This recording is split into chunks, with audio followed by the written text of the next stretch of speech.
दोस्तों आज हम देखने वाले हैं 2009 में आई मूवी काइजी द अल्टीमेट गैम्बलर को, जो बेहद ही शानदार है। तो चलिए शुरू करते हैं फिर। कहानी की शुरुआत होती है टेढ़े मेढ़े दांतों वाले एक लड़के से जिसका नाम होता है काइजी। काइजी एक जॉब करता था, लेकिन उसके सारे पैसे लॉटरी के टिकट लेने में ही खर्च हो जाया करते थे। असल में काइजी की हालत बहुत खराब थी। उसके आगे कुआं था तो पीछे खाई, मतलब वो सर से लेकर पांव तक कर्जे में डूबा हुआ था। एक दिन काइजी यूं ही टहल रहा होता है, तभी कुछ लोग आते हैं और काइजी को दबोच लेते हैं। असल में ये कर्जदार थे। इन लेनदारों के बॉस थे इंडो काइजी को बताती है कि तुम्हारे एक दोस्त ने हमसे लोन लिया था और अब वो फरार है, लेकिन तुमने अपने उस दोस्त के लिए गारंटी दी थी, तो अब जो लोन का पैसा है वो हम तुमसे वसूलेंगे। ब्याज लगा के अब ये अमाउंट हो चुका है करीब 20 लाख येन। इतना बड़ा अमाउंट सुनकर काइजी की आंखें फटी की फटी रह जाती हैं, क्योंकि एक तो उसकी चादर वैसी फटी हुई थी। अब फटी हुई चादर के चिथड़े करने भाई ये मैडम आ गई। काइजी कहता है मैं पहले ही कर्जे में डूबा हुआ हूँ, मेरे पास खाने तक को नहीं है कुछ, अब तुम्हें पैसे कहाँ से दूं?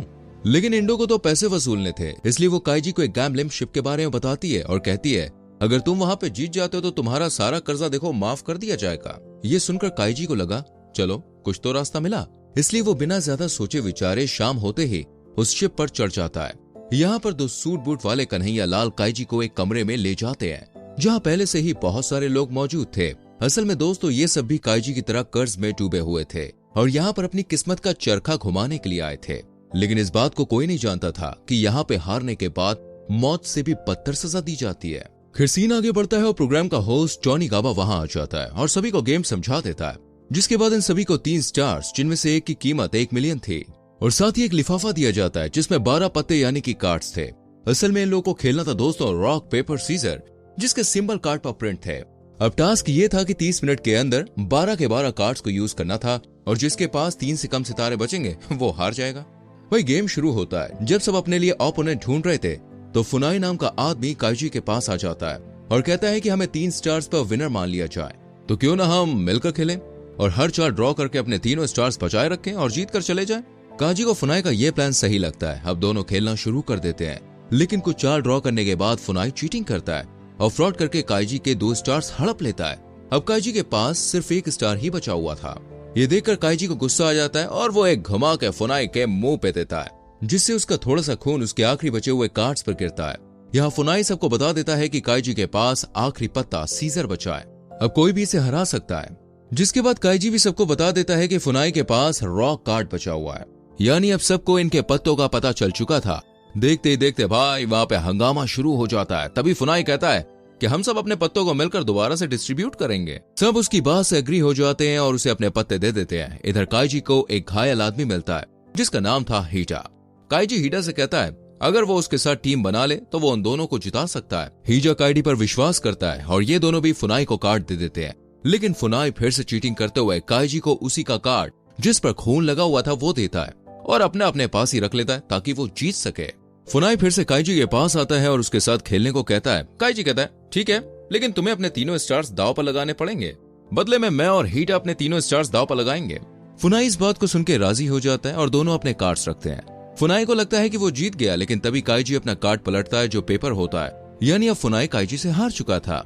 ऐसा इसलिए हुआ क्योंकि काइजी ने हीटा से अपना कार्ड बदल लिया था, क्योंकि वो जानता था कि फुनाई चीटिंग करता है। इसके बाद काइजी और हीटा जीत चुके थे, लेकिन हीटा देखता है कि उसकी जेब में एक और कार्ड रखा हुआ है, यानी वो हार चुका है।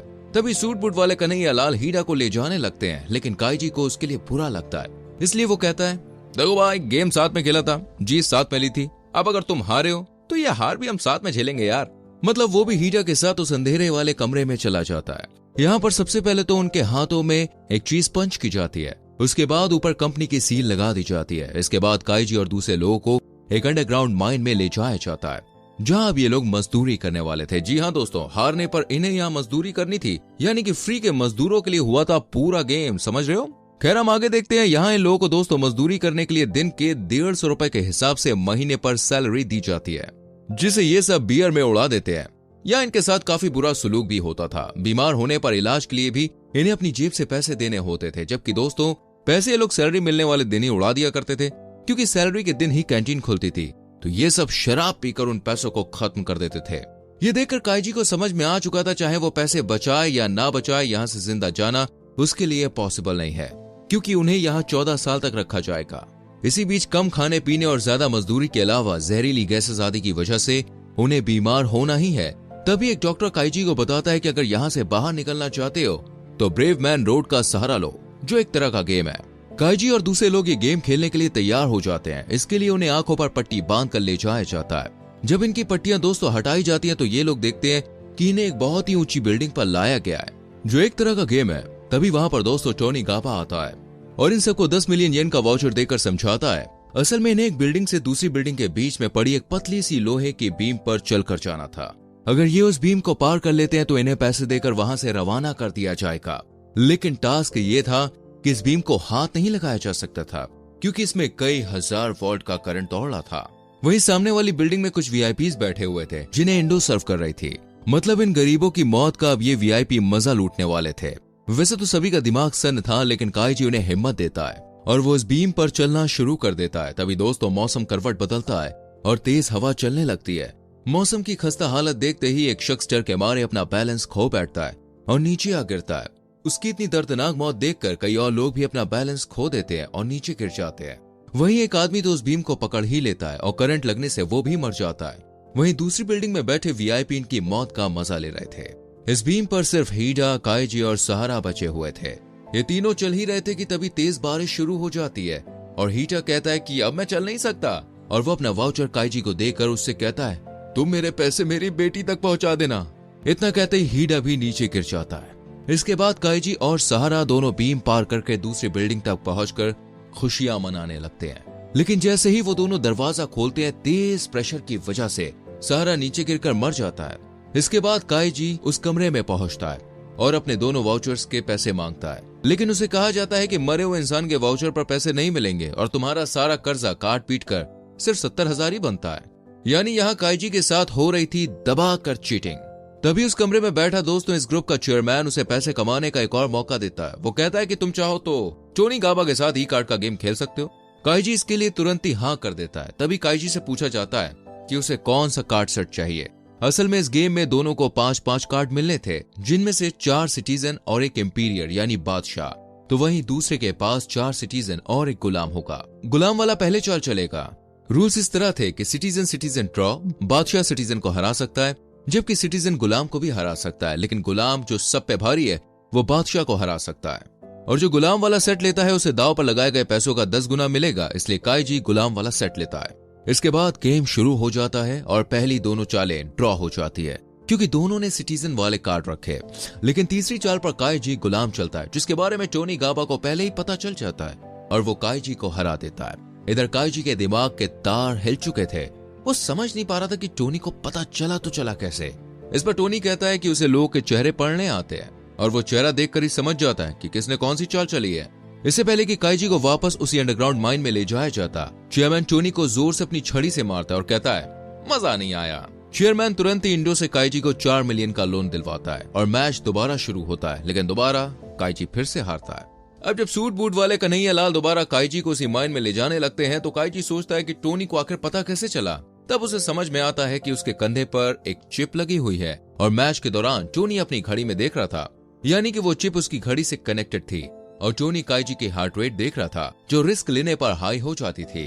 अब काइजी समझ चुका था, इसलिए वो इंडो से कहता है कि वो उसे 50 मिलियन का लोन दे। इंडो सवाल करती है तो काइजी कहता है इस बार जीत उसकी होगी, तुम देख लेना। और फिर से मैच शुरू हो जाता है, लेकिन मैच शुरू होने से पहले काइजी अपना सर शीशे पर दे मारता है जिससे उसका हार्ट रेट बढ़ जाता है। यानी अब टोनी गाबा चीटिंग नहीं कर सकता है। वो काइजी की टेबल पर एक गुलाम और एक सिटीजन का कार्ड रखता है और उन पर खून टपका देता है और उन्हें साफ करने की एक्टिंग करता है, लेकिन थोड़ा खून छोड़ देता है।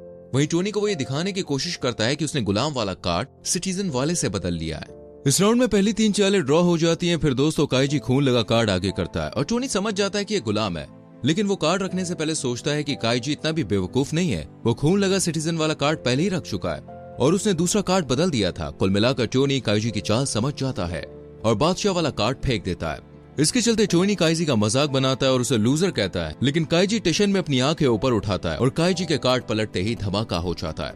मतलब वो गुलाम वाला ही कार्ड था जिस वजह से टोनी को मजदूरी करने के लिए जाना पड़ता है। असल में काइजी ने कभी कार्ड बदला ही नहीं था। इस तरह काइजी दाव पर लगाए गए पैसे से 10 गुना ज्यादा यानी कि 500 मिलियन उठाकर इंडो के साथ वहां से निकल जाता है और दोनों पार्टी करने लगते हैं। यहाँ काइजी ने इंडो को 300 मिलियन दिए थे, लेकिन जैसे ही काइजी बियर पीता है वो बेहोश हो जाता है, क्योंकि इंडो ने उसकी ड्रिंक में बेहोशी की दवा मिला दी थी। जब काइजी को होश आता है तो उसकी जेब में एक चिट्ठी रखी हुई होती है जिस पर लिखा था कि तुमने मुझसे जो कर्ज लिया था उसका हर 10 मिनट में 30% था। इस हिसाब से उसका सिर्फ 28 लाख निकलता है जो उसके लिए छोड़ दिया गया है। फिर सीन शिफ्ट हो जाता है हीडा की बेटी पर, जो एक गैम्बलिंग बार में काम करती थी। उसके लिए एक पार्सल आता है जिसमें कुछ पैसे थे, यानी काइजी ने हीडा को किए वादे के अनुसार उसकी बेटी तक पैसे पहुंचा दिए थे। लेकिन अब उसके पास कुछ भी नहीं बचता। पर एक बात अच्छी थी कि अब उसके पास कोई भी कर्जा नहीं था। दोस्तों, ये थी काइजी की कहानी। आपको वीडियो कैसी लगी कमेंट करके जरूर बताना। मिलते हैं अगली वीडियो में। Till then bye bye, take care.